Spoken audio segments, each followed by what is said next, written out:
வணக்கம். புதுச்சேரி பாஜக வேட்பாளர் நமச்சிவாயத்தை ஆதரித்து நெல்லித்தோப்பு தொகுதியில் பாஜக சட்டமன்ற உறுப்பினர்கள் ஜான்குமார், ரிச்சர்ட்ஸ் ஜான்குமார் தலைமையில் கூட்டணி கட்சியினர் தாமரை சின்னத்திற்கு தீவிர வாக்கு சேகரிப்பில் ஈடுபட்டனர்.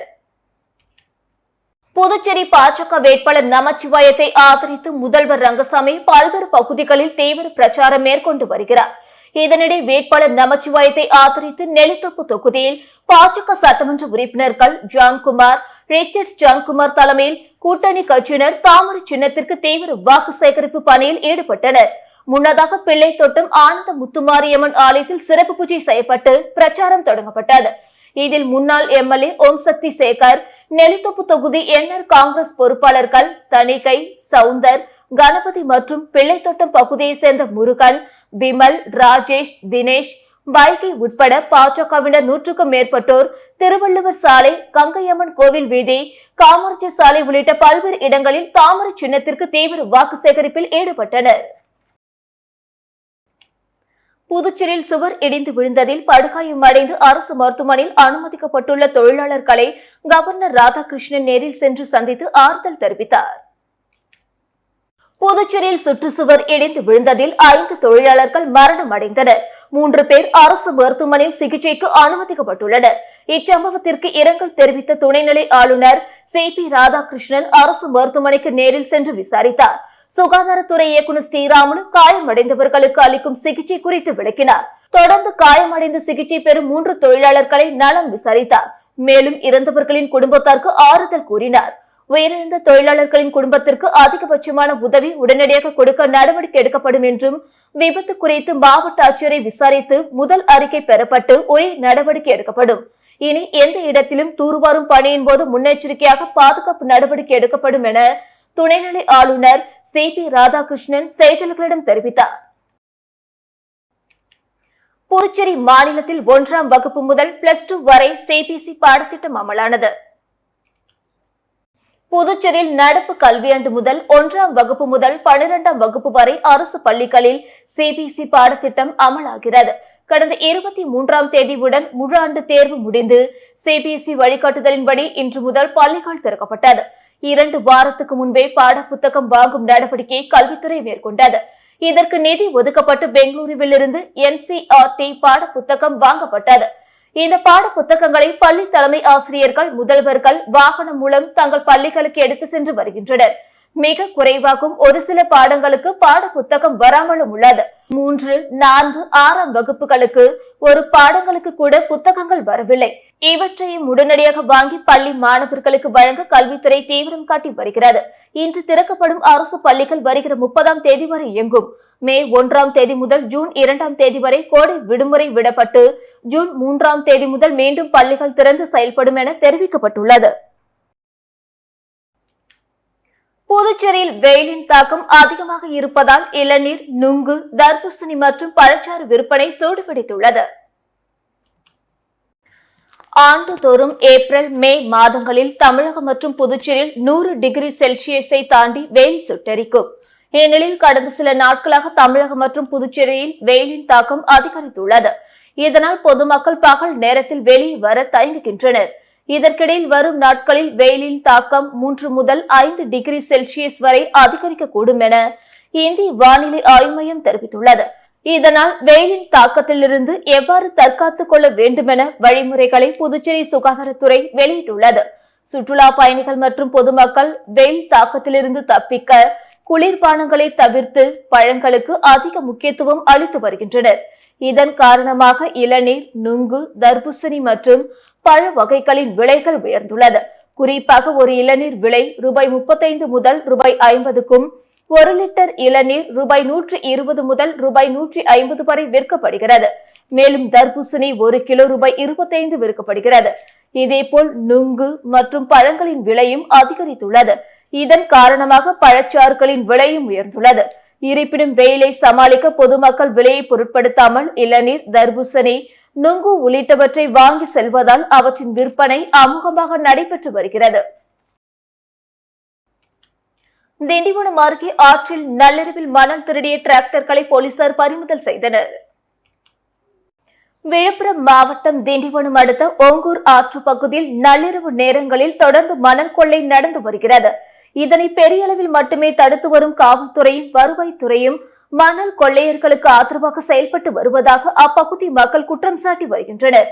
தினசரி நடைபெற்று வரும் இந்த மணல் கொள்ளை மாதத்தில் ஒரு சில வண்டிகளை மட்டும் பிடித்து வழக்கு போடுவதை போலீசார் வாடிக்கையாக கொண்டுள்ளனர். இதேபோன்று கடம்பாக்கம் அருகே ஓங்கூர் ஆற்றில் 2 டிராக்டர்களில் மணல் அள்ளிக் கொண்டிருப்பது குறித்து போலீசாருக்கு கிடைத்த ரகசிய தகவலின் பேரில் சம்பவ இடத்திற்கு ஓலக்கூர் போலீசார் விரைந்தனர். போலீசாரை கண்டவுடன் மணல் ஏற்றி 2 டிராக்டர்களையும் அங்கே விட்டுவிட்டு டிராக்டர் ஓட்டுநர்கள் தலைமறைவாகினர். பறிமுதல் செய்யப்பட்ட டிராக்டர் ஓலக்கூர் காவல் நிலையத்திற்கு கொண்டு வரப்பட்டது. டிராக்டரில் சீனிவாச ரெட்டியார், கடவம்பாக்கம் அரவிந்த் இன்ஜினியரிங் ஒர்க்ஸ் என்ற பெயர் மட்டும் அதில் குறிப்பிடப்பட்டுள்ளன. இது தொடர்பாக சம்பந்தப்பட்ட காவல்துறையிடம் கேட்டதற்கு வண்டியின் பதிவு இல்லாததால் யாருடைய வாகனங்கள் என எங்களுக்கு தெரியாது என்று கூறும் போலீசார், அந்த வாகனத்தில் சீனிவாசன் ரெட்டியார், கடவம்பாக்கம் மற்றும் கைபேசி எண் குறிப்பிடப்பட்டுள்ளது. இதை வைத்து கூட அவர்களால் யாருடைய வாகனங்கள் என கண்டுபிடிக்க முடியவில்லையா என சமூக ஆர்வலர்கள் கேள்வி எழுப்புகின்றனர். புதுச்சேரி காங்கிரஸ் வேட்பாளர் வைத்திலிங்கம் பிரச்சாரத்தின் போது திடீரென மயங்கி சரிந்த சம்பவம் பரபரப்பை ஏற்படுத்தியுள்ளது. இந்திய கூட்டணி கட்சி சார்பில் புதுவை பாராளுமன்ற தொகுதியில் காங்கிரஸ் வேட்பாளர் வைத்திலிங்கம் போட்டியிடுகிறார். அவர் தொகுதி வாரியாக கூட்டணி கட்சி தலைவர்களுடன் வீதி வீதியாக திறந்த ஜீப்பில் பிரச்சாரம் செய்து வருகிறார். இந்நிலையில் நேற்று காலை புதுச்சேரி வள்ளலார் சாலையில் வாக்கு கேட்டு வேனில் சென்று கொண்டிருந்தார். நேற்று காலை முதலே புதுவையில் வெயில் சுட்டெரித்தது. காலை 11:10 மணி அளவில் வேனில் நின்றபடி வாக்கு சேகரித்து பிரச்சாரம் செய்த வைத்திலிங்கம் திடீரென மயங்கி அருகில் இருந்த வைத்தியநாதன் எம்எல்ஏ மீது சரிந்தார். உடனடியாக அருகில் இருந்தவர்கள் அவரை தாங்கி பிடித்தனர். வேனை நிறுத்தி அருகே இருந்த வீட்டில் அமர வைத்தனர். அருகாமையில் இருந்த டாக்டர் அங்கு வரவழைக்கப்பட்டார். அவர் வைத்திலிங்கத்தை பரிசோதித்தார். அப்பொழுது குறைந்த ரத்த அழுத்தம் காரணமாக மயக்கம் ஏற்பட்டுள்ளது என்றும் அதிக வெயில் இருப்பதால் குடிநீர், ஜூஸ் பருகும்படி டாக்டர் அறிவுறுத்தினார். இதையடுத்து வைத்திலிங்கத்துக்கு எலுமிச்சை ஜூஸ் அளிக்கப்பட்டது. சிறிது நேரம் ஓய்வெடுத்துவிட்டு பகல் 11:30 மணி அளவில் மீண்டும் ஜீப்பில் ஏறி வாக்கு சேகரிப்பை தொடர்ந்தார். புதுச்சேரி அருகே வீட்டில் கஞ்சா பதுக்கி வைத்திருந்த நபரை போலீசார் கைது செய்தனர். கோட்டக்குப்பம் அடுத்த கீழ்புத்துப்பட்டு கிராமத்தை சேர்ந்தவர் கபிலவன் என்கிற டாட்டு மணி. இவர் மீது கஞ்சா, அடிதடி உட்பட 8 வழக்குகள் நிலுவையில் உள்ளது. இந்த நிலையில் அவர் பக்கத்து ஊரை சேர்ந்த ஒரு பெண்ணை காதல் திருமணம் செய்து கொண்டு திருப்பூரில் வசித்து வந்தார். பெண்ணின் தந்தை கொடுத்த புகாரின் பேரில் கபிலவன் மீது போலீசார் வழக்கு பதிவு செய்து அவரை தேடி வந்தனர். கடந்த 2 நாட்களுக்கு முன்பு தனது காதல் மனைவியுடன் கபிலவன் கீழ்புத்துப்பட்டு கிராமத்துக்கு வந்தார். இதை அறிந்த கோட்டக்குப்பம் போலீசார் அவரை விசாரிக்க வீட்டுக்கு சென்றனர். அப்பொழுது அவர் சுமார் 1 கிலோ கஞ்சா பதுக்கி வைத்திருந்தது கண்டுபிடிக்கப்பட்டது. அதனை போலீசார் பறிமுதல் செய்து கபிலவனை போலீசார் கைது செய்தனர். இந்திய நாட்டின் தரத்தை உயர்த்தியவர் பிரதமர் மோடி என மங்களம் சட்டமன்ற தொகுதிக்குட்பட்ட தேர்தல் பிரச்சாரத்தில் புதுச்சேரி முதலமைச்சர் ரங்கசாமி பெருமிதம் கொண்டார். புதுச்சேரியில் தேசிய ஜனநாயக கூட்டணியில் பாஜக சார்பில் போட்டியிடும் வேட்பாளர் நமச்சிவாயத்தை ஆதரித்து முதலமைச்சர் ரங்கசாமி மங்களம் தொகுதிக்குட்பட்ட பல்வேறு பகுதிகளில் கூட்டணி கட்சி தலைவர்களுடன் திறந்தவெளி ஜீப்பில் பிரச்சாரம் மேற்கொண்டார். இதில் அமைச்சர் தேனி ஜெயக்குமார், முன்னாள் சேர்மன் பாலமுருகன் மற்றும் கூட்டணி கட்சி நிர்வாகிகள் பலர் கலந்து கொண்டனர். இதில் முதல்வர் ரங்கசாமி பேசுகையில் மத்திய அரசு அனைவருக்கும் வீடு, வங்கிக் கணக்கு மற்றும் தரமான சாலை வசதியை செய்து கொண்டிருப்பதாகவும், மேலும் நாட்டின் தரத்தை உயர்த்தியவர் பிரதமர் என பெருமிதம் கொண்ட அவர் கடந்த 3 ஆண்டுகளில் சொன்னதை புதுச்சேரி அரசு செய்து கொண்டிருக்கிறதாகவும், படித்த இளைஞர்களுக்கு எந்த ஒரு சிபாரிசும் இல்லாமல் அரசு வேலை கொடுத்து கொண்டு இருக்கிறது என்றார். தொடர்ந்து பேசிய அவர் கடந்த காங்கிரஸ் திமுக ஆட்சியில் சண்டை போட்டுக் கொண்டு இருந்ததால் எதுவும் செய்ய முடியவில்லை என குற்றம் சாட்டிய அவர் புதுச்சேரியின் கிராமப்புறங்களில் நல்ல தரமான சாலைகள் போடப்பட்டுள்ளதால் ஜம்முன்னு போக முடிகிறது என்றார். மேலும் மக்களுக்கு தேவையானதை அரசு விரைவாக செய்து வருவதாகவும், பாஜக வேட்பாளர் நமச்சிவாயம் வெற்றி பெற்றால் பல திட்டங்களை கொண்டு வர முடியும் என்றும், கடந்த 5 ஆண்டுகளில் காங்கிரஸ் எம்பி கூறியதை கேட்கக்கூடிய நிலையில் மத்திய அரசு இல்லை என்றும் தெரிவித்தார்.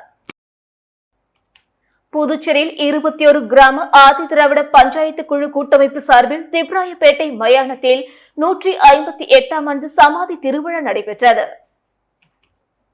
கிறிஸ்தவர்கள் கல்லறை திருநாளை கடைபிடிப்பது போல புதுச்சேரியில் உள்ள 21 கிராமங்களை சேர்ந்த ஆதி திராவிட பஞ்சாயத்து குழு கூட்டமைப்பு சார்பில் சமாதி திருவிழா ஆண்டுதோறும் கடைபிடிக்கப்பட்டு வருகிறது. அதன்படி 158ஆம் ஆண்டு சமாதி திருவிழா உப்பளம் திபுராயப்பேட்டை சன்னியாசி தோப்பில் உள்ள மயானத்தில் நடைபெற்றது. இதில் பட்டியலின மக்கள் தங்களது முன்னோர்களின் சமாதியை சுத்தம் செய்து வண்ண மலர்களால் அலங்கரித்து வழிபட்டு அஞ்சலி செலுத்தினர். அதனைத் தொடர்ந்து கௌஷிக பாலசுப்பிரமணியர் கோவிலில் இருந்து அலங்கரிக்கப்பட்ட வாகனத்தில் அம்மன் புறப்பட்டு உப்பளம் சாலை வழியாக சன்னியாசி தோப்பை சென்றடைந்தது. அங்கு அம்மனுக்கு சிறப்பு ஆராதனை காண்பிக்கப்பட்டது. திருபுவனை தொகுதி என்ஆர் காங்கிரஸ் கட்சியின் ஆலோசனை கூட்டம் முன்னாள் சட்டமன்ற உறுப்பினர் கோபிகா தலைமையில் நடைபெற்றது. புதுச்சேரியில் நடைபெறவிருக்கும் நாடாளுமன்ற தேர்தலில் போட்டியிடும் என்ஆர் காங்கிரஸ் கட்சி தலைமையிலான தேசிய ஜனநாயக கூட்டணியின் வேட்பாளர் நமச்சிவாயத்தை ஆதரித்து வாக்கு சேகரிக்கும் பணி மேற்கொள்ள இருப்பதை தொடர்ந்து மதகடிப்பட்டு பகுதியில் முன்னாள் சட்டமன்ற உறுப்பினர் கோபிகா தலைமையில் ஆலோசனை கூட்டம் நடைபெற்றது. இதில் திருபுவனை தொகுதிக்குட்பட்ட செல்லிப்பட்டு, சோரப்பட்டு, குச்சிப்பாளையம், ஆண்டியார்பாளையம், திருபுவனை, மதகடிப்பட்டு உள்ளிட்ட 18 கிராமங்களை சேர்ந்த என்ஆர் காங்கிரஸ் கட்சி நிர்வாகிகள் அனைவரும் நடைபெற்ற ஆலோசனை கூட்டத்தில் பங்கேற்று தங்களது கருத்துக்களை எடுத்துரைத்தனர்.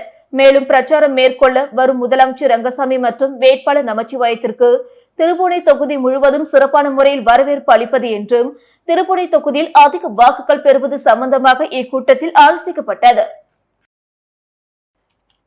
வெளிநாட்டு செல்போன் எண்களில் இருந்து வரும் அழைப்புகளுக்கு பதிலளிக்க வேண்டாம் என சைபர் கிரைம் போலீசார் எச்சரிக்கை விடுத்துள்ளனர். புதுச்சேரி சைபர் கிரைம் போலீசார் வெளியிட்டுள்ள செய்திக்குறிப்பில் நாட்டில் மோசடி அழைப்புகளின் அச்சுறுத்தலை தடுக்க அரசு முனைப்புடன் செயல்பட்டு வருகிறது. அண்மையில் சமீபத்தில் சச்சு என்ற இணையதளத்தையும் அறிமுகப்படுத்தியது. கடந்த 30 நாட்களுக்குள் பெறப்பட்ட மோசடி அழைப்புகள், SMS செய்திகள் மற்றும் வாட்ஸ்அப் செய்திகள் குறித்து மக்கள் இந்த தளத்தில் புகார் செய்யலாம். வெளிநாட்டு எண்களில் இருந்து வரும் வாட்ஸ்அப் கால்களை எடுக்கும் போது அவற்றின் மூலம் மோசடிக்காரர்கள் மக்களை தங்களது சதிக்குள் சிக்க வைத்து மிரட்டி பணம் பிடுங்கும் பல்வேறு மோசடிகளை மேற்கொள்வதாக தெரிவித்துள்ளனர். இதுபோன்ற அழைப்புகள் ஏதேனும் வந்தால் அவர்களுக்கு உங்கள் தனிப்பட்ட விவரங்கள் எதையும் பகிர வேண்டாம் என்றும் உடனடியாக இதுபோன்ற மோசடி எண்கள் குறித்து பிரத்யேகமாக துவங்கப்பட்டிருக்கும் இணையதளம் மற்றும் சைபர் கிரைம் காவல் நிலையத்தில் புகார் அளிக்கலாம் என்றும் தெரிவிக்கப்பட்டுள்ளது. புதுச்சேரி மக்களவை தேர்தலுக்கான பயிற்சி வகுப்புகளில் பங்கேற்காத வாக்குச்சாவடி அதிகாரிகள் மீது கடும் நடவடிக்கை எடுக்கப்படும் என மாவட்ட ஆட்சியரும் தேர்தல் அதிகாரியுமான குலந்துங்கன் எச்சரிக்கை விடுத்துள்ளார். புதுச்சேரி மாவட்ட ஆட்சியரும் தேர்தல் அதிகாரியுமான குலந்துங்கன் வெளியிட்டுள்ள செய்திக்குறிப்பில், புதுச்சேரி மக்களவை தொகுதி தேர்தலுக்கான வாக்குப்பதிவை திறம்பட நடத்துவதற்கான அனைத்து முன்னேற்பாடுகளும் மாவட்ட தேர்தல் அதிகாரியால் மேற்கொள்ளப்பட்டுள்ளது. அதன் அடிப்படையில் புதுச்சேரி பிராந்தியத்தில் மொத்தம் 967 வாக்குச்சாவடிகள் அமைக்கப்பட்டுள்ளன. புதுச்சேரி பிராந்தியத்தில் உள்ள 739 வாக்குச்சாவடிகளில் பணிபுரிபவர்களை தேர்வு செய்வதற்கான முதற்கட்ட தற்செயல் கலப்பு முறை கடந்த மார்ச் 17ஆம் தேதி நடைபெற்றது. இரண்டாம் கட்ட தற்செயல் கலப்பு முறை கடந்த ஞாயிற்றுக்கிழமை ஆட்சியர் அலுவலகத்தில் நடைபெற்றது. தற்செயல் கலப்பு முறையில் தேர்வான அனைத்து வாக்குச்சாவடி அதிகாரிகளுக்கும் பயிற்சி வகுப்புகள் வரும் ஏப்ரல் மாதம் 5, 6 மற்றும் 7 ஆகிய தேதிகளில் 8 உதவி தேர்தல் அதிகாரிகளின் முன்னிலையில் 16 மையங்களில் நடைபெறுகின்றன. பயிற்சி வகுப்புகளில் அனைத்து வாக்குச்சாவடி அதிகாரிகளும் தவறாது கலந்து கொள்வது கட்டாயமாகும். கலந்து கொள்ளாதவர்கள் மீது மக்கள் பிரதிநிதித்துவ சட்டப்படி ஒழுங்கு நடவடிக்கை எடுக்கப்படும் என குறிப்பிடப்பட்டுள்ளது. புதுச்சேரி சிறுமி கொலை வழக்கில் சாட்சிகள் விசாரணை தீவிரமாக நடைபெற்று வரும் நிலையில் தேர்தலுக்கு பின்னர் குற்றப்பத்திரிகை தாக்கல் செய்யப்படலாம் என தகவல்கள் தெரிவிக்கின்றன. புதுச்சேரி முத்தியால்பேட்டை சோலை நகர் பகுதியில் 5ஆம் வகுப்பு படித்த 9 வயது சிறுமி வன்கொடுமை செய்து படுகொலை செய்யப்பட்டு மூட்டையில் காட்டி கழிவுநீர் வாய்க்காலில் வீசப்பட்ட சம்பவம் பெரும் பரபரப்பை ஏற்படுத்தியுள்ளது. இது சம்பந்தமாக முத்தியால்பேட்டை போலீசார் வழக்கு பதிந்து அப்பகுதியை சேர்ந்த விவேகானந்தன், கருணாஸ் ஆகியோரை கைது செய்து காலாப்பட்டு சிறையில் அடைத்தனர். இச்சம்பவத்தை தொடர்ந்து முத்தியால்பேட்டை காவல் நிலையத்தில் இன்ஸ்பெக்டர், சப் இன்ஸ்பெக்டர் உள்ளிட்ட அனைத்து போலீசாரும் கூண்டோடு இடமாற்றம் செய்யப்பட்டனர். இதனைத் தொடர்ந்து புதிதாக இன்ஸ்பெக்டர் கண்ணன் நியமிக்கப்பட்டு இவ்வழக்கை விசாரித்து வருகிறார். இந்நிலையில் கைது செய்யப்பட்ட குற்றவாளிகளை போலீஸ் காவலில் எடுத்து விசாரணை நடத்தினர். பிறகு அவர்களின் ரத்த மாதிரிகள் போன்ற ஆய்வக சோதனைகளை செய்தனர். இதனையடுத்து குற்றப்பத்திரிகை தாக்கல் செய்யும் பணி தீவிரமாக நடந்து வருகிறது. இதற்காக இவ்வழக்கில் தொடர்புடையவர்கள், விசாரணை அதிகாரிகள், வழக்கிற்கு உதவி செய்தவர்கள் என சம்பந்தப்பட்ட 40க்கும் மேற்பட்ட சாட்சிகளை போலீசார் விசாரணை செய்யும் பணியில் தீவிரமாக இறங்கியுள்ளனர். இந்த அனைத்து சாட்சிகளையும் விசாரணை செய்த பின்னர் தான் குற்றப்பத்திரிகை தாக்கல் செய்யப்படும் என எதிர்பார்க்கப்படுகிறது. தேர்தல் நேரம் என்பதால் குற்றப்பத்திரிகை தாக்கல் செய்வதற்கு இன்னும் 1 மாதத்திற்கு மேல் ஆகும் என்று கூறப்படுகிறது.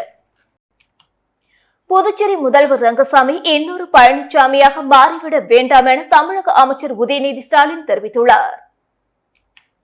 புதுச்சேரி நாடாளுமன்ற தொகுதியில் இந்திய கூட்டணி சார்பில் காங்கிரஸ் வேட்பாளர் வைத்திலிங்கத்தை ஆதரித்து தமிழக அமைச்சர் உதயநிதி புதுச்சேரியில் பிரச்சாரம் செய்தார்.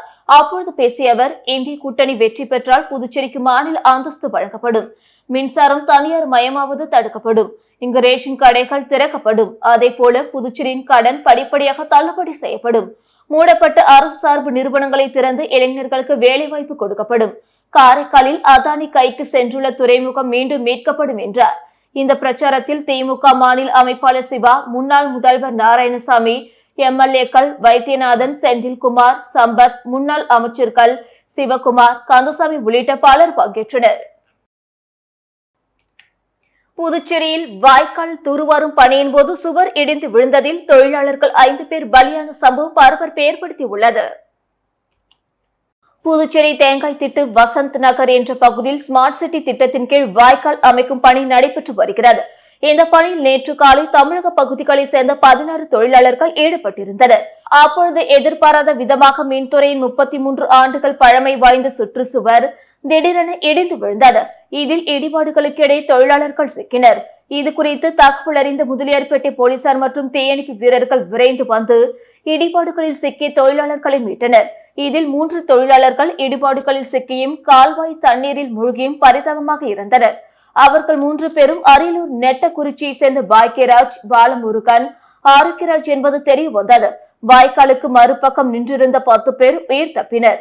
மீதமுள்ள 3 பேர் அரசு மருத்துவமனையில் அனுமதிக்கப்பட்டு சிகிச்சை பெற்று வந்த நிலையில் சிகிச்சை பலனின்றி கமல், ராஜேஷ் கண்ணா ஆகிய 2 உயிரிழந்தனர். இந்த விபத்து குறித்து முதலியார்பேட்டை போலீசார் வழக்கு பதிவு செய்து விசாரணை மேற்கொண்டு வருகின்றனர். வேதபுரி மக்கள் கிராமம் மற்றும் நகரம் கட்டிடம் மற்றும் கட்டுமான தொழிலாளர்கள் கூட்டமைப்பு பாஜகவிற்கு ஆதரவு தெரிவித்து முதல்வர் ரங்கசாமி மற்றும் அமைச்சர் நமச்சிவாயத்தை சந்தித்து ஆதரவு கடிதத்தை வழங்கினர். வேதபுரி மக்கள் கிராமம் மற்றும் நகரம் கட்டிடம் மற்றும் கட்டுமான தொழிலாளர்கள் கூட்டமைப்பு சார்பாக நேற்று தலைமை அலுவலகத்தில் செயற்குழு மற்றும் பொதுக்குழு கூட்டம் நடைபெற்றது. இதில் பாரதிய ஜனதா கட்சிக்கு ஆதரவு அளிப்பதாக ஒருமனதாக தீர்மானம் நிறைவேற்றப்பட்டது. இதனையடுத்து புதுச்சேரி முதல்வர் ரங்கசாமி மற்றும் பாஜக வேட்பாளர் நமச்சிவாயம் ஆகியோர்களை நேரில் சந்தித்து தேர்தலில் பாரதிய ஜனதா கட்சிக்கு முழு ஆதரவு அளிப்பதாக ஆதரவு கடிதத்தினை வழங்கினர். இந்நிகழ்ச்சியில் மாநில கௌரவ தலைவர் சதா குமணன், தலைவர் தர்மபுரி ராமமூர்த்தி, செயலாளர் அருணாச்சலம், பொருளாளர் சுந்தரமூர்த்தி, துணை தலைவர் மாதவன், அமைப்பு செயலாளர் முத்து, துணை அமைப்பு செயலாளர் கலியபெருமாள், ஐயப்பன், துணை செயலாளர் எத்திராஜலு, செயற்குழு உறுப்பினர்கள் பிரகாஷ், வேலு, சுபாஷ், கணேசன் உட்பட ஏராளமானோர் கலந்து கொண்டனர். மரக்காணம் அன்னை சமுதாய கல்லூரி மற்றும் ஸ்ரீமானகுளம் விநாயகர் மருத்துவக் கல்லூரி மற்றும் மருத்துவமனை இணைந்து மாபெரும் இலவச கண் பரிசோதனை முகாம் நடத்தினர். விழுப்புரம் மாவட்டம் மரக்காணம் பகுதியில் செயல்பட்டு வரும் அன்னை சமுதாய கல்லூரி மற்றும் புதுச்சேரி ஸ்ரீமானகுளம் விநாயகர் மருத்துவக் கல்லூரி மற்றும் மருத்துவமனை மற்றும் மாவட்ட பார்வை இழப்பு தடுப்பு சங்கம் சார்பில் மாபெரும் இலவச கண் பரிசோதனை முகாம் நடைபெற்றது. இந்த இலவச கண் பரிசோதனை முகாமிற்கு மரக்காணம், கந்தாடு, கழிக்குப்பம், புதுக்குப்பம், எக்ரியார் குப்பம் உள்ளிட்ட பல கிராமங்களில் இருந்து 100க்கும் மேற்பட்ட பொதுமக்கள் கலந்து கொண்டு கண் பரிசோதனை மேற்கொண்டு பயன்பெற்றனர். மேலும் கிட்ட பார்வை, தூர பார்வை உள்ளவர்களுக்கு கண் கண்ணாடிகள் குறைந்த விலையில் முகாம் நடைபெறும் இடத்திலேயே வழங்கப்பட்டது. புதுச்சேரியில் மூடப்பட்டுள்ள ரேஷன் கடைகள் மீண்டும் திறக்கப்பட்டு அரிசி, சர்க்கரை மற்றும் கோதுமை வழங்க நடவடிக்கை எடுக்கப்பட்டு வருவதாக முதலமைச்சர் ரங்கசாமி உறுதியளித்துள்ளார். புதுச்சேரியில் பாஜக வேட்பாளர் நமச்சிவாயத்தை ஆதரித்து கூட்டணி கட்சி தலைவர்களுடன் முதலமைச்சர் ரங்கசாமி திறந்தவெளி ஜீப்பில் முத்தியால்பேட்டை தொகுதிக்குட்பட்ட பல்வேறு பகுதிகளில் பிரச்சாரம் மேற்கொண்டார். அப்போது பேசிய அவர், புதுச்சேரியில் ஆளும் அரசு புதிய வரிகளை விதிக்காமல் மத்திய அரசு உதவியுடன் பல்வேறு நலத்திட்டங்களை செயல்படுத்தி வருவதாகவும், கடந்த கால காங்கிரஸ் ஆட்சியில் செயல்படுத்த முடியாத திட்டங்களை கூட மத்திய அரசு உதவியுடன் தற்போது செயல்படுத்தப்பட்டு வருகிறது என்றார். புதுச்சேரியில் மூடப்பட்டுள்ள ரேஷன் கடைகளை மீண்டும் திறந்து அரிசி வழங்குவது போல் கோதுமை மற்றும் சர்க்கரை வழங்க நடவடிக்கை எடுக்கப்பட்டு வருவதாக உறுதியளித்தார். ஏம்பலம் தொகுதியில் தனியார் திருமண மண்டபத்தில் காங்கிரஸ் வேட்பாளர் அறிமுக கூட்டம் நடைபெற்றது. எதிர் வருகின்ற 19ஆம் தேதி நடைபெறவுள்ள பாராளுமன்ற தேர்தலையொட்டி புதுச்சேரி மாநிலம் தேர்தல் பிரச்சாரம் களை கட்டி வரும் நிலையில் ஏம்பலம் தொகுதிக்குட்பட்ட கரிக்கலாம்பாக்கம் பகுதியில் தனியார் திருமண மண்டபத்தில் காங்கிரஸ் தலைவரும் பாராளுமன்ற வேட்பாளருமான வைத்திலிங்கத்தை ஆதரித்து வேட்பாளர்கள் அறிமுக கூட்டம் நடைபெற்றது. கூட்டத்தில் முன்னாள் முதலமைச்சர் நாராயணசாமி, சட்டமன்ற உறுப்பினர் வைத்தியநாதன், எதிர்க்கட்சித் தலைவர் சிவா, முன்னாள் அரசு கொறடா அனந்தராமன், முன்னாள் சட்டமன்ற உறுப்பினர் நீல கங்காதரன் மற்றும் அனைத்து கூட்டணி கட்சி தலைவர்கள், தொண்டர்கள் என்று 1000க்கும் மேற்பட்ட கட்சி பிரமுகர்கள் இக்கூட்டத்தில் கலந்து கொண்டு எதிர்வரும் பாராளுமன்ற தேர்தலில் காங்கிரஸ் வேட்பாளராக வலம் வந்து கொண்டிருக்கும் வைத்திலிங்கம் அவர்களை பல ஆயிரம் ஓட்டுகள் வித்தியாசத்தில் வெற்றி பெற முழு மூச்சியாக திகழ வேண்டும் என்பதனை கூட்டணி கட்சி தலைவர்கள், கட்சி தொண்டர்கள் இக்கூட்டத்தில் முடிவெடுக்கப்பட்டது. இந்த நிகழ்ச்சிக்கான ஏற்பாட்டினை முன்னாள் அமைச்சர் கந்தசாமி அவர்கள் செய்திருந்தார். ஊசுடு தொகுதியில் பாஜக வேட்பாளர் நமச்சிவாயத்தை ஆதரிக்க வேண்டி பாமக சார்பில் கூடப்பாக்கம் பகுதியில் ஆலோசனை கூட்டம் நடைபெற்றது. புதுச்சேரி மாநில பாட்டாளி மக்கள் கட்சியின் முன்னாள் இளைஞர் அணி செயலாளர் ரமேஷ் ஏற்பாட்டில் பாமக சார்பாக கூடப்பாக்கம் கிளையில் ஆலோசனை கூட்டம் நடைபெற்றது. கூட்டத்தில் அனைவரும் ஒற்றுமையாக செயல்பட்டு தேசிய ஜனநாயக கூட்டணியின் பாஜக வேட்பாளர் நமச்சிவாயத்திற்கு அதிகப்படியான வாக்குகள் வித்தியாசத்தில் வெற்றியடைய செய்ய பாடுபட வேண்டும் என்று ஒருமனதாக தீர்மானம் நிறைவேற்றப்பட்டது.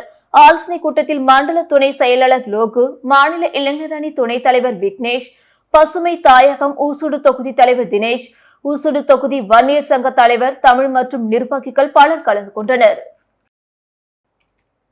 புதுச்சேரி பழைய சாராய ஆலை அருகே கஞ்சா விற்பனையில் ஈடுபட்ட தமிழக வாலிபரை போலீசார் கைது செய்தனர்.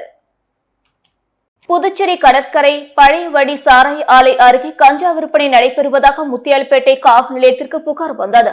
இதனைத் தொடர்ந்து உதவி ஆய்வாளர் சிவபிரகாசன் தலைமையிலான போலீசார் அங்கு விரைந்து சென்று கஞ்சா விற்று வாலிபரை மடக்கி பிடித்து காவல் நிலையம் அழைத்து வந்தனர். அவரிடம் விசாரணை மேற்கொண்டதில் விழுப்புரம் மாவட்டம் திண்டிவனம் ஓம்பந்தூரை சேர்ந்த சரத்குமார் என்பது தெரிய வந்தது. அவரை கைது செய்த போலீசார் நீதிமன்றத்தில் ஆஜர்படுத்தி காலப்பட்டு மத்திய சிறையில் அடைத்தனர். உதயநிதி ஸ்டாலின் பிரச்சாரத்தில் கலந்து கொள்ள திமுக மாநில தொண்டர் அணி துணை அமைப்பாளர் கோபதி தலைமையில் 50க்கும் மேற்பட்டோர் இருசக்கர வாகனங்களில் பங்கேற்றனர்.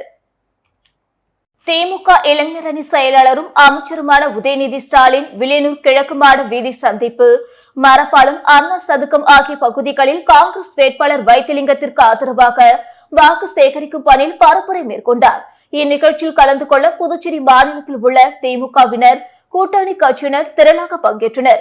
அதன் ஒரு பகுதியாக திருமுனை தொகுதிக்குட்பட்ட செல்லிப்பட்டு பகுதியில் திமுக மாநில தொண்டரணி துணை அமைப்பாளர் கோபதி தலைமையில் 50க்கும் மேற்பட்டோர் இருசக்கர வாகனங்களில் கலந்து கொண்டனர்.